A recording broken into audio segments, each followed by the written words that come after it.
Hello sir నమస్తే sir. అన్న నమస్తే, గుడ్ మార్నింగ్ అన్న నేను మాది ఖమ్మం జిల్లా కొనజిల్ల మండలం లాలాపురం అన్న. నేను మీకు దగ్గర చాలా సార్లు ఫోన్ చేస్తున్నా అన్న, కలవట్లేదు. నాలాగా రైతులు వేల మంది కదన్నా. ఇవాళ ఫస్ట్ టైమా మీరు ఇంతకుముందు మాట్లాడిరా? నేను ఇప్పుడు మాట్లాడలేదన్నా. అసలు మీ ఫోన్ ఒక రోజు అయితే కావాలని 250 సార్లు టైం ఒక రోజు కావాలి వాళ్ళు ఇటు తిరిగి నరేషన్నతో మాట్లాడాలని చెప్పేసి అన్న 3 గంటలు కూర్చొని 250 సార్లు ఫోన్ చేశా. మీ దండం పెడతా, ఎవ్వరు ఫీల్ కాకూడదు. మీరు కష్టపడి నా కోసం ప్రయత్నం చేస్తే నేను దొరకకపోతే ఇంకొక రోజు దొరుకుతా, ఎవ్వరు కూడా నారాజు కాకూడదు. వాళ్ళ చేనికి పోయి మళ్ళీ ప్రయత్నం చేసేవాడికి మళ్ళీ కూర్చున్నాను. ఇప్పుడు ఎంతసేపు అయింది ట్రై చేయబట్టి? ఎన్ని కాల్స్ అయింది, ఎన్నిసార్లు కొట్టినవి ఇవాళ? ఇవాళ 20 టైమ్స్ కొట్టి ఆశ్చర్యం ఆశ్చర్యం ఏమి ఉండదన్నా. ఇగో నువ్వు మాట్లాడుతుంటే ఒకసారి లైవ్ చూడు, ఇగో స్క్రీన్ మీద ఎన్ని కాల్స్ వస్తుంటాయంట కంటిన్యూగా. చూస్తున్నా, నేను చూస్తున్నా కదా మీ ఫోన్ అసలు బిజీ వస్తుంటది అన్న. దొరికినప్పుడు మాత్రం నీకేం ప్రాబ్లం ఉన్నా ఎంతసేపు అయినా మాట్లాడతా. మీ పర్సనల్ మ్యాటర్ కూడా ఏదైనా ఉంటే చెప్పండి. నేను అనేది ఏంటంటే రాజకీయ నాయకుల మీద ఇప్పుడు ఇంకెవరి మీద మన భాష సక్రంగా ఉపయోగించడం అనేది కరెక్ట్ అన్న మెయిన్ పాయింట్. మనం ఏదో తిట్టినంత మాత్రాన, బూతులు తిట్టినంత మాత్రం వాళ్ళకి వచ్చేది లేదు, మనకి వచ్చేది లేదు. ఇంకోటి ఏంటంటే అన్న ప్రాబ్లమ్స్ రైతు రుణమాఫీ మీద. ఫస్ట్ నాకు 15 ఎకరాలు ఉందన్న భూమి. మా మిస్సెస్ పేరు మీద ఒక 2 లక్షలు క్రాప్ లోన్ తీసుకున్నాను. ఇంట్రెస్ట్ తో 250 ఏంటంటే 50,000 కట్టేశాను. బ్యాంక్ మేనేజర్ స్వయంగా ఫోన్ చేశాడు అన్న మాకైతే. ఏమనంటే పైన కడితేనే మాఫీ అవుతాయి, లేకపోతే లేదంటే కట్టేశాను. నాది 10 lakhs అనేది మార్టిగేజ్ లోన్ అన్న. పిల్లల చదువుల కోసం ప్రైవేట్ వడ్డీలుగా తీసుకురాకూడదు అని చెప్పేసి 10 ఎకరాలు మార్టిగేజ్ లోన్ తీసుకొచ్చి 10 లక్షలు కట్టాను. ఇప్పుడు ఈ క్రాప్ లోన్ కి మార్టిగేజ్ లోన్ కి ఏమన్నా సంబంధం ఉంటుంది అన్న? 10 lakhs కూడా కట్టాలా మా మిస్సెస్ పేరు మీద మాఫీ కావాలంటే? ఇప్పుడు నేను నా లైవ్ ఇంతకుముందు చూసారా మీరు ఎప్పుడన్నా? చూస్తున్నారా? అయితే నేను అందులో ఒకసారి చెప్పిన మార్టిగేజ్ లోన్ కి అండ్ క్రాప్ లోన్ కి ఎలాంటి సంబంధం ఉండదట. బ్యాంకు అధికారులు చెప్పినటువంటి విషయం అది. అది నువ్వు పర్సనల్ గా తీసుకున్నటువంటి లోన్. అట్లంటే ఇప్పుడు ఫర్ సపోజ్ ఒకళ్ళు హోమ్ లోన్ తీసుకుంటారు, ఇంకొక ఆయన కార్ లోన్ తీసుకుంటాడు.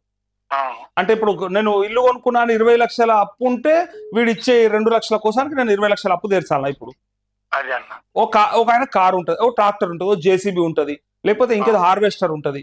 10-20 లక్షలు పెట్టి కొనుక్కుంటారు కదా లోన్లు పెట్టి. నువ్వు ఈ అప్పు ఉన్నది కాబట్టి ఇది కట్టాలంటే అది ఒప్పుకోరు కదా. అట్లా ఇది మార్టిగేజ్ కూడా దానికి ఎందుకు వస్తుంది అన్నారు.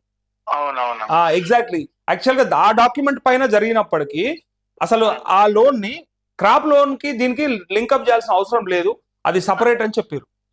అదే అన్న. ఇంకోటి ఏంటన్న, రైతు బంధు అని సంక్రాంతి పండుగ తర్వాత చేస్తా అని చెప్పేసి ముఖ్యమంత్రి గారు అంటున్నాడు. ఈ రైతు బంధు కూడా అన్న ఫస్ట్ వాళ్ళు రైతు బంధు చేస్తుంటే ఏదో ప్రాబ్లం ఉందని చెప్పేసి ఆపింది ఈ గవర్నమెంట్. అవును, ఏది ఇప్పుడు ఎలక్షన్ ముందు వేస్తున్నాడు సానుభూతి కోసం, ఓట్ల కోసం అని చెప్పేసి వీళ్ళే ఎలక్షన్. అంటే వీళ్ళకు అది తెలుసు. అప్పుడు ఏంటంటే 2018లో మనందరికి గుర్తుండాలి, చెక్కులు వచ్చినాయి ఫస్ట్ రైతు బంధు రూపంలో మనకందరికి. ఆ చెక్స్ అందరూ చూసుకొని మురిసిపోయినాం నిజంగా. నేను కూడా అట్లా మీతో పాటు నేను కూడా. దానికి కారణం ఏంటంటే ప్రభుత్వం నుంచి మనకు అట్లా డైరెక్ట్ అంటే బెనిఫిట్ అయింది. ఇప్పుడు సరే పెన్షన్ల రూపంలో లేకపోతే వేరే వేరే చిన్న చిన్న ఇస్తాయి, కానీ ఒకేసారి భూమి ఉన్నందుకు అన్ని పైసలు వచ్చినాయి చూడు. ఆ చెక్కులు చూసుకొని ప్రతి రైతు మురిసిపోయిండు. అంటే వెంటనే ఆదాయం మళ్ళా ప్రభుత్వానికి వెళ్ళిపోయింది. డిపాజిట్ చేసుకోరు, తర్వాత మళ్ళా ఆయనతో లిక్కర్కే పోయింది, ఆ ఎక్సైజ్ ఆదాయం పెరిగిపోయింది, కేసీఆర్ కు ఓట్లు మొత్తం పడ్డాయి. ఆయన పార్టీ డబ్బు ద్వారా గెలవాల్సినటువంటి కేసీఆర్ ప్రభుత్వ డబ్బు ద్వారా ఓట్లు కొనుక్కున్నాడు అని అందరం విమర్శించడం. నేను కూడా ఉన్నాను. ఏమున్నది, ప్రభుత్వంలోకి వెళ్ళి ఓ స్కీమ్ పెట్టి పైసలంతా పనిచేసి ఆ పైసలతోనే ఎన్నికలు గెలిచిండు, ఓట్లు వచ్చినాయి, అందుకే 88 సీట్లు ఇచ్చిర్రు, అప్పుడు రైతులంతా కేసీఆర్ వెంటనే ఉన్నారు, పెట్టుబడి సాయం అందించారు అని అన్నారు. ఇది వాళ్ళకు గుర్తుంది, కాంగ్రెస్ కి మళ్ళా గుర్తుండి మొన్న కూడా కరెక్ట్ గా హరీష్ రావు నోట్లోంచి ఆ మాట రాకపోయి ఉంటే ఏమని, మీకు రేపో మాపో మీ అకౌంట్లలో పైసలు పడితే టంగ్ టంగ్ మనం మీకు మెసేజ్లు వస్తాయని చెప్పిండు.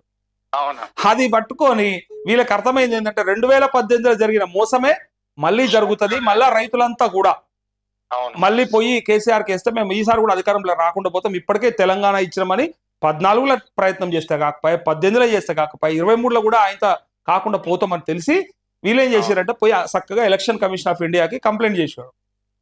ఈ వెయ్యకండి, వేస్తే ఇప్పుడు వాళ్ళు వేసిన పేరుతోని చాలా వరకు ఓట్లు డైవర్ట్ అయ్యే అవకాశం ఉంటుందని చెప్పగానే వీళ్ళు ఏం చేశారంటే ఇక ఎలక్షన్ కమిషన్ ఆఫ్ ఇండియా ఆపింది. ఇప్పుడు వేయకూడదు మీరు, ఇది ఎలక్షన్ కోడ్ అమల్లో ఉండగా మీరు ఎట్లేస్తారు అంటే, సార్ అది కంటిన్యూస్ పథకం, అది వీళ్ళు కూడా బీఆర్ఎస్ కూడా ప్రయత్నం చేసింది. అప్పుడు కేసీఆర్ కూడా ఏం చేసిందంటే హరీష్ రావు ద్వారా లేఖ ఇప్పించి ఎలక్షన్ కమిషన్ ఆఫ్ ఇండియాకి, ఇది ఇప్పుడు ఈసారి పెట్టిన పథకం కాదు, ఇప్పుడే ఇచ్చే పథకం కాదు, ఈసారి పెట్టి ఈసారి ఇచ్చేదైతేనేమో ఎలక్షన్ కోడ్ అమల్లోకి ఉంటే అది దానికి ఆ నిబంధనలకు విరుద్ధం అవుతుంది. బట్ మేము ఇది గతంలో 9 సార్లు వేసినాం, ఇప్పటికి 8 సార్లు వేసినాం, 4 ఏళ్ల నుంచి వేసుకుంటా వస్తా ఉన్నాం. కాబట్టి ఇప్పుడు కూడా ఇది వేయాల్సిందే, ఇది రైతులకు పెట్టుబడి సాయం కింద వేయాలని చెప్పిండు కేసీఆర్. అయితే దాన్ని వాళ్ళు నో ఇది ఇస్తే ఖచ్చితంగా మీకు బెనిఫిట్ అయ్యే అవకాశం ఉంటది అనేది అక్కడ డౌట్ ఆఫ్ బెనిఫిట్ కింద ఆపేసిరు అన్నాడు. అదే ఉద్దేశంతో ఆపితే వీళ్ళు ఏం చేసిరు తెలుసా, ఎలక్షన్ ఇట్లా కాంగని వేయాలి కదా, మరి గెలిచిరు. December 9 నాడు ప్రమాణ స్వీకారం అయిపోయి రాగానే నేను వస్తే 15,000 ఇస్తా అంటివి, వాళ్ళు ఉంటే మీకు 10,000 ఇస్తారు, నేను వస్తే సంవత్సరానికి 15,000 వస్తుంది ఎకరానికి అని చెప్తివి, వేయకపోతేవి. 4 నెలలు వెయిట్ చేసిన తర్వాత ఎంపీ ఎలక్షన్స్ ముందే వేసారు ఈ దొంగలు. వీళ్ళు ఇట్లా దొంగలుగా తప్పించినప్పుడు దొంగలు అనకపోతే ఏమనాలి? దొరల లెక్క ఉండి మేము ఇట్లా చెప్పినాం కాబట్టి ఇట్లా వేస్తామంటే దొర అంటారు. తప్పించిన దొంగ అనకపోతే ఏమని పేరు పెట్టాలి? మనము బూతులు లిట్ అవసరం లేదు, దొంగని దొంగ అనకపోతే ఇంకేమంటారు? అట్లా అక్కడ జరిగిన మోసమే. అందుకే రైతు బంధు విషయంలో మనం అందరం కూడా కంటిన్యూగా వస్తాయి కదా, పడతాయి కదా, ఏ ప్రభుత్వం ఉంటే ఏమున్నది, పెన్షన్ లాపుతుర్రా, ఇది కూడా వస్తుంది కదా అని కలలు కన్నాం మనం. అది మోసమైంది. అయితే అన్న రైతు బంధు కూడా నాకు చిన్న ఇది ఏంటంటే, నిన్న న్యూస్ పేపర్ లో చూసాను, ఒక వ్యక్తి పెళ్లి కాక 36 సంవత్సరాలట. ఓకే. ఎక్కడ పెళ్లి సంబంధాలు కుదరక చనిపోయాడట. ఓకే ఓకే అన్న, రైతు నేను అనేది ఏంటంటే, నా తమ్ముడు ఎంప్లాయ్, నేను కూడా వేరే స్వార్థాలతో మాట్లాడతా, నా తమ్ముడు ఎంప్లాయ్, నెలకు ₹1,00,000 వస్తున్నాయి ఆయనకి. అన్న ఏం ఎంప్లాయ్? ఎందులో అన్న? Fire department. Okay okay.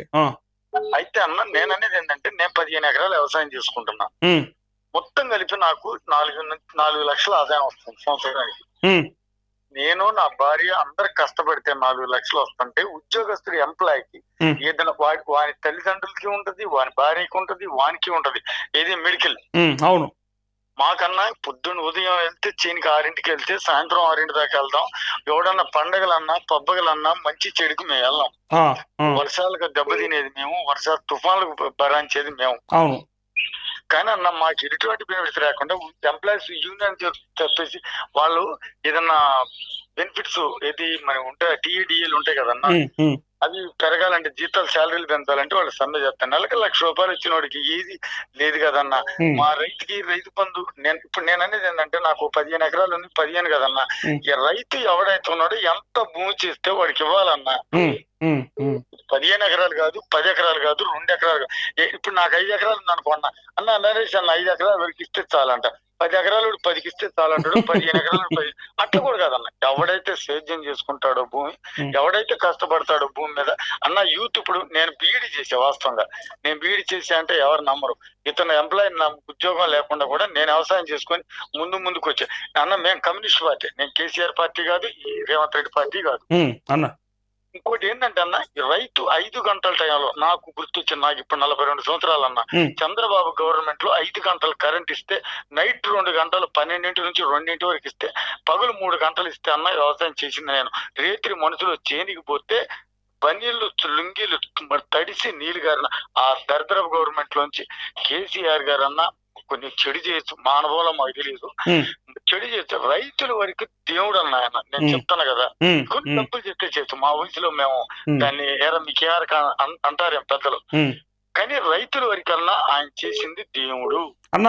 నేను చెప్తా, నాకు తెలుసున్నంతలో మీరు చెప్పినట్టు ఒక 30 సంవత్సరాల కింద రైతులు బాధలు పడ్డది నేను చూసిన. లోన్లు కట్టకపోతే వాళ్ళ డోర్లు విక్కపోయేటోళ్ళు, వాళ్ళ ఇంటి దగ్గర దర్వాజాలు విక్కపోయేటోళ్ళు, ఇంట్లో సామాన్ ఎత్తుకపోయేటోళ్ళు, బ్యాంకులు ఎంత దారుణం, కరెంట్లు కడి చేసుకొని పోయేటోళ్ళు, నీళ్లు రాకపోతుండే, ఎంత దారుణమైన అప్పు ఉట్టకపోతుండే, రూపాయి అప్పు ఉట్టకపో రైతు అనేటోడికి, ఎవ్వడు నమ్మకపోతుండే. పంట పెట్టుబడి సాయానికి కొంచెం అప్పు ఇయ్యండ్రంటే ఏ సేట్లు నమ్మకపోతుండే. నమ్మిన సేట్లు ఒకవేళ ఇస్తే పంట రాగానే వానికంటే ముందే, కోత పోయక ముందే పోయి సేటడ కూర్చుంటుండే, ఇదంతా నాదే, ఎప్పుడు అరే జల్ది కానీ తీసుకుపోవాలి ఇది పంట అని చెప్పి. రైతుకి ₹1 కూడా మిగలకపోతుండే అన్న. దారుణమైన పరిస్థితులు నేను చూసిన. అక్కడికించి వైఎస్ఆర్ వచ్చిన తర్వాత రుణమాఫీ సంపూర్ణంగా జరుగుతుందని చెప్పితే ఆనాడు సంతృప్తి పడ్డారన్న రైతులు, ఆనాడు ఉచిత కరెంటుకు సంతృప్తి పడ్డరు. అప్పటిదాకా ఎవ్వడు ఇయ్యలేడు ఈ రైతుల కోసానికి, ఎవ్వడు ఏం చేయలేదు. చేసినామని చెప్పిండ్రు అంతే, మనని మోసం చేసిండ్రు. ఇప్పుడు అన్ని వర్గాలకు అన్ని రకాలుగా అన్ని వసతులు కల్పిస్తున్నప్పుడు రైతులమైన మనకు, అన్నం పెడుతున్న మనకు ఎందుకు ఇవ్వకూడదని నేను అడుగుతా ఉన్నా. అది నా ప్రశ్న. ఏం తప్పు చేసినాం? అన్నం పెట్టుడే మా తప్ప? మీరు అన్నిటికీ పెట్టుకోవచ్చు, మీరు రోడ్లకు పెట్టుకోవచ్చు ఖర్చులు, ప్రాజెక్టులకు పెట్టుకోవచ్చు, రకరకాల ఇన్ఫ్రాస్ట్రక్చర్ కు మీరు డెవలప్మెంట్ కి చేసుకోవచ్చు, మీరు ఇవ్వాల్సినటువంటి పథకాలకు పెట్టుకుంటారు. కానీ రైతులకు ఇయనికి మీకు చెయ్యి రాదెందుకు, మనసు రాదెందుకు? అసలు 10 ఎకరాల వరకు 7 ఎకరాల వరకు కటాప్ అన్నాడన్న. 15 ఎకరాలు వ్యవసాయం చేస్తే మా జిల్లా మంత్రులు తుమ్మల నాగేశ్వరరావు గారికి అసలు వ్యవసాయం అనుభవం ఉన్న ఆయన మంత్రి గారు, వ్యవసాయం చేసిన ఆయన కూడా మా మంత్రి గారు అన్న 15 ఎకరాల్లో 8 లక్షల ఆదాయం వస్తుందని రైతు బంధు 10 ఎకరాల పెడదాం అన్న. నువ్వు అన్నట్టు, మీరు అన్నట్టు కొండలకి, గుట్టలకి, రోడ్లకి, రియల్ ఎస్టేట్లకి, బీడు భూములకి ఈ బాకండి అన్న. నేను ఇక్కడ నేను దీంతో ఒకటి విభేదిస్తా. గతంలో నేను కూడా కేసీఆర్ చేసిన పనిలో ఇది తప్పు అని చెప్పిన. ఏది? అనవసరమైన భూములకి, పడావు పడ్డ భూములతో సహా పెట్రోల్ బంకులకు కూడా ఇస్తున్నారు. అసలు రైతు బంధు ఒట్టిగా పోతుందని నేను బాధపడ్డా కదా. కానీ నాకు ఈ రోజు అనిపిస్తుందన్న, పీక్త వీకనుండే, పెట్టనుండే, ఉన్నోనికి ఏమైనా చేసుకుని ఉండే, కానీ లేనోని కూడా పొట్టగొట్టిరన్నా. అది నా బాధ. 1 ఎకరం 2 ఎకరాలు ఉన్నోని కూడా ఇలా అందకుండా పోయింది. ఆ దొంగలకు ఆపుదామని ప్రయత్నం చేస్తే అసలైనోని కూడా దొరకకుండా పోయింది. ఇప్పుడు కూడా రేషన్ కార్డుల విషయంలో కూడా బియ్యం అమ్ముకుంటారు, రేషన్ షాపులలో తెచ్చుకున్న బియ్యాన్ని మళ్ళీ కొంతమంది అమ్ముకొని దళారులకి అప్పచెప్తారు అని చెప్పి అంటారు కదా అన్న. ఈ బియ్యం గురించి విలువ ఎవరిని అడిగితే తెలుస్తుంది అంటే, ఆ బియ్యం దొరకకుండా భూమి కూడా గుంటడు భూమి కూడా లేకుండా, తినడానికి తిండి లేక, జీతం సరిగా రాక, ఆ బియ్యం మీద బతుకులను అడిగితే తెలుస్తుందన్న దాని గొప్పతనం ఏందో, దాని విలువేందో. ఎవరు వాడు దోసుకొని అరికట్టాల్సింది మీరు. మీకు దమ్ముంటే అది అరికట్టుకోండి. కానీ వాళ్ళ పేరు చెప్పి అసలైన కూడా పెట్టకుండా పోతే సస్తాడన్న, మాడి సస్తాడు. ఇది కూడా అంతే, రైతు బంధు విషయంలో కూడా అంతే. నువ్వు 10 ఎకరాలోడు, 100 ఎకరాలోడు, 50 ఎకరాలోడు తీసుకుంటున్నా చెప్పి నువ్వు వాని పేరు చెప్పి వాని చూపించి ఇలా 1 ఎకరం 2 ఎకరాలకి రైతు బంధు పడకుండా చేసిరు మీరు. ఆ సాయం దొరికే ఆ కొద్ది సాయాన్ని కూడా ఆపేసిరు మీరు. మేమేమంటా ఉన్నాం, పేద రైతుల పక్షాన్ని నాసుంటాడు ఏమంటా ఉన్నాడంటే, పెద్దోడు తింటుండా సస్తుండా, వాడు ఏడబోతుండో పోని, వాడు ఈడ కాకపోతే ఇంకో రకంగా దోసుకుంటాడు. వాడిని ఆపగలిగితే మీరు ఆపుకోరు, లేకపోతే లేదు. కానీ వాడిని చూపించి పేదోని కడుపు కొట్టకూరని చెప్తున్నా. పేద రైతు కడుపు కొట్టకుండ్రి. 1 ఎకరం 2 ఎకరాలు 3 ఎకరాలు ఉన్న రైతు ఈ 7,000 5,000 ఆశపడ్డాడు, అందుకే ఎదురు చూసిండు. ఇప్పుడు వాళ్ళకి మోసం చేసిరు మీరు. మోసం కాదా, పెద్ద దగా ఇది. పెద్దోనికి ఆపుతున్నామనే పేరు మీద పేదోన్ని ఇలా పొట్ట కొడతా ఉన్నారు. పెద్దోనికి ఆపితే వాడు ఎట్లా బతుకుతాడు? మన దగ్గర 100 రకాల సొల్యూషన్స్ ఉంటాయి, 100 రకాల ఇన్కమ్లు ఉంటాయి. కానీ మనకి ఇక్కడ ఏమీ లేనోడు ఎట్లా బతకాలి మరి? అనవసరంగా వానికొద్దు వీనికొద్దు అని చెప్పి ఆయన అసలునికి కాకుండా చేసిరు. అది అన్ని పథకాలలో గింతే. అవును అన్న, మా కమ్యూనిస్టులు కూడా ఒక విధంగా రైతుల తరపున పోరాటం, రైతు సంఘాల తరపున పోరాటం, రైతు కూలీల తరపున పోరాటం. ఇవాళ మా నాయకులు కూడా దీని మీద మాట్లాడకూడదు, ఎంత శోచనీయం అన్న. మా నాయకులు కనీసం కాంగ్రెస్ కి బయట నుండి సపోర్ట్ చేశారా, ఎలక్షన్లలో సపోర్ట్ చేశారా ఒక భాగం. మా నాయకులు కూడా ఇవాళ కనీసం పేపర్లలో చూద్దామంటే కనీసం రైతు రుణమాఫీ మీద కానీ వీటి మీద కూడా పెద్దగా స్పందించిన తీరే. అసలు ఎవరి పక్షాన ఉండాలన్నా, ఎవరి పక్షాన ఉండాలి? అసలు ఆ సంఘాలు, ఆ పార్టీలు పేదల పక్షాన, రైతుల పక్షాన చెప్పుకుంటాయి. అవును, ఎక్కడ పోయినా ఇయ్యాల, ఏడున్నాయి, ఎడబండుకున్నాయి, అడిగేటోడు లేకనా? ఎక్కడ పోతున్నారన్న వీళ్ళు. మన కొననే సాంబశివరావు గారు అసెంబ్లీలో మాట్లాడేటప్పుడు కానీ, ఎక్కడ మాట్లాడేటప్పుడు కానీ రైతులు పక్షాన మాట్లాడాల్సింది పోయి అని చెప్పేసి తెలంగాణ తల్లి విగ్రహం ఎట్టబెట్టకూడదా, అట్టబెట్టకూడదు విగ్రహం గురించి చర్చలు పెడతారన్న అసెంబ్లీలో. అది మనకి ఇప్పుడు అర్జెంట్ గా అవసరం ఉందన్నట్టు. మనకు విగ్రహం, మనకు ఎవ్వరికి తల్లి లేదు, ఇమీడియట్ గా తల్లిని చూపెట్టాలి. ఇది చూపిస్తే మనం అందరం ఊకుంటాం, ఇక వేరే ఏం అవసరం లేదు మనకి. ఇప్పుడు వాటి గురించి వచ్చాన్న మొన్న మా దగ్గర ఒక నాయకుడు ఉన్నాడు మా ఊళ్ళో. అన్నా, మీరు ఏమనుకుంటున్నారు మాకు తెలియదు కానీ పార్టీ మీద 100% వ్యతిరేకత వస్తుంది. కేసీఆర్ కన్నా 39 సీట్లు వచ్చినాయి కానీ మీకు ఈసారి 9 కూడా రావన్నా.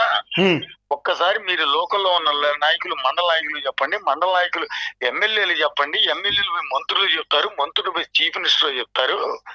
గవర్నమెంట్ మీద 100% వ్యతిరేకత వస్తుందన్నా. రైతులే కాదు, కూలీలు, టోటల్ జనాల వ్యతిరేకత వస్తుందన్నా. మీ గవర్నమెంట్ పోతీసారంటే మీలాంటి వీళ్ళు ఎంతమంది ఉంటే ఏంటో అని చెప్పేసి ఆ లోకల్ నాయకులు మాట్లాడుతుంటే ఇంకెవడ స్థలాలు సూచనలు ఇస్తామన్నా మీరు పోతారా నాయన మీకు 9 కూడా రాదు మీ లైఫ్ లో రాదు అని చెప్పాం. ఇప్పటికే ప్రజలకు అర్థమైంది ఏంటంటే వీళ్ళు చెప్పినవి చేసే పరిస్థితి కనిపిస్తలేదు, ఎట్టి పరిస్థితుల్లో ముందరికి పడరు. నాలంపురంలో ఒక టిఆర్ఎస్ వర్సెస్ కమ్యూనిస్టులు అట్టాటిది ఇక్కడ పేదోడికి 2,000 నుంచి 4,000 పింఛను, భూమి లేని నిరుపేదకు 12,000 రూపాయలు, రైతు 10 నుంచి 15,000, 2 లక్షల రుణమాఫీ, ఇవన్నీ మాట్లాడేసరికన్నా భర్త మాట వినకుండా భార్య కూడా నెలకు 2,000 వస్తుందని చెప్పేసి ఇక్కడున్న కాంగ్రెస్ కు మా ఊళ్ళో 10 ఓట్లు వీళ్ళు అట్టాటి సిపిఎం నుంచి అట్టాటి టిఆర్ఎస్ నుంచి 850 ఓట్లు పెడితే మిగతా 2 పార్టీలు 350 పడ్డాయి అన్న.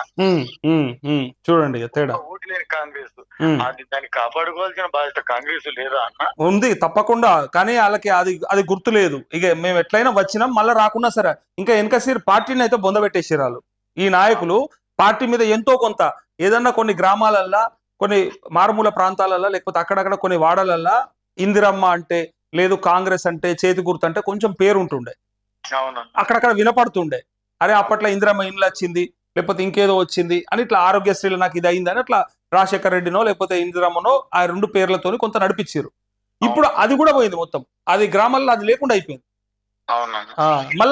మళ్ళా కేసీఆర్ వస్తే బాగుండనే కాడికి తీసుకొచ్చారు వీళ్ళు, వీళ్ళ తప్పిదం వల్ల. ఇప్పటికే జనాలు మామూలు కన్నా ఒక 20 మంది ఉన్న కాడికి చర్చ పెడితే నాయన పాలిచ్చే బరిని అది పరిస్థితి. ఇంకోటి గుడ్డి కన్నా మెల్లనయ్యమన్నట్టు ఈయనేం సక్కనోడు కాదు, కేసీఆర్ ఏం సక్కనోడు అని చెప్తలేను నేను. అన్ని బరాబరి చేసిండు, 100% దేవుడు అని చెప్తలేను నేను. ఆయన తప్పిదాలు ఉన్నాయి, అందుకే ఓడిపోయిండు.